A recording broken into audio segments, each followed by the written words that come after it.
Փետրվարի 22-ն է։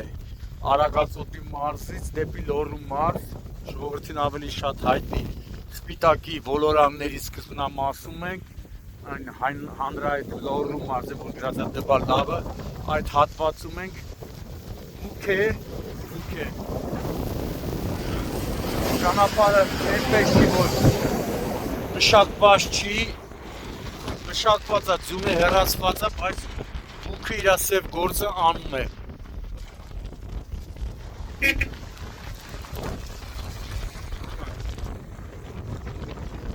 Այս գյուղ գնացող ճանապարհ, էսի որ գյուղներ ժողովուրդ։ Լեռնա, պատ թե պատ։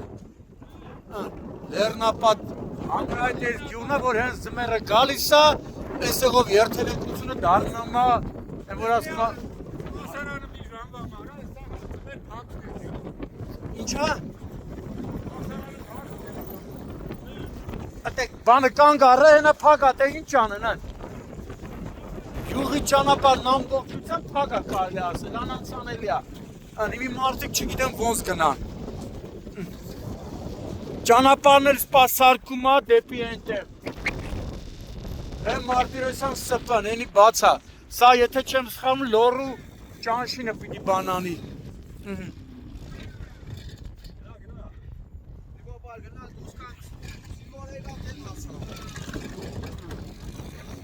Քանի կիլոմետր փակ է, չէ՞։ 3 կիլոմետր, հա։ Չախպեր։ 3 կիլոմետր սենց է։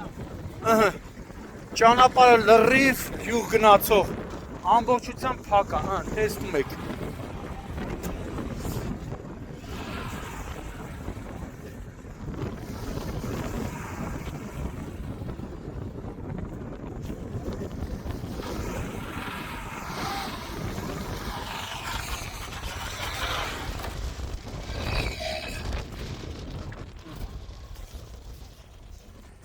Ոնց են,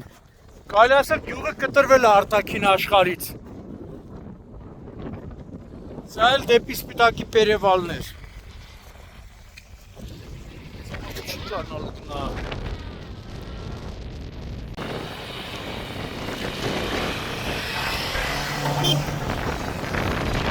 Սա գնալու է, սա գնալու է մնա։ Գնալու է մնա։ 3 կիլոմետր ոնց ես գնալու, այ քո ցավը տանեմ։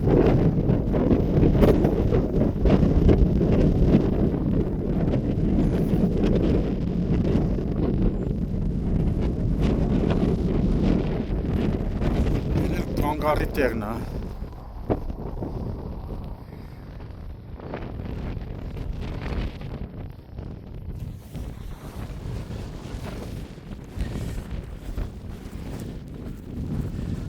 Սպիտակնա,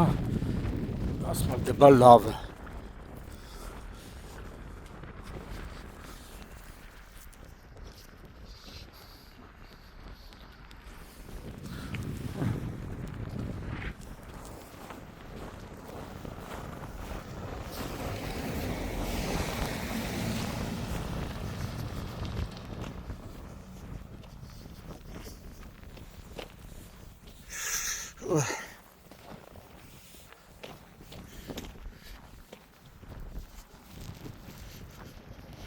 Ճանապարհը սպասարկում է, ճանապարհ ՓԲ-ն։ Հարգելի ճանապարհ ՓԲ, այս գյուղը մնացել է ձյան տակ։ Լեռնապարը։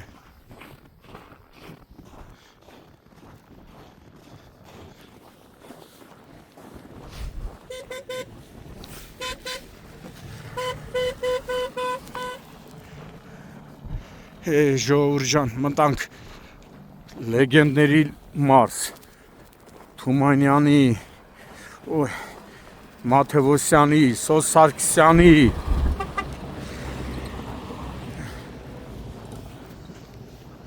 գրող կար սովետական տարիներին Վիկտոր Բալայան,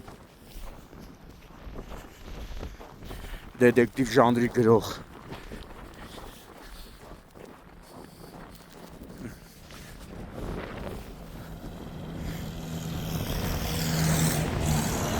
Այնա լեռնապարը լրիվ մեկուսացվել է ձյան հաստ շերտից։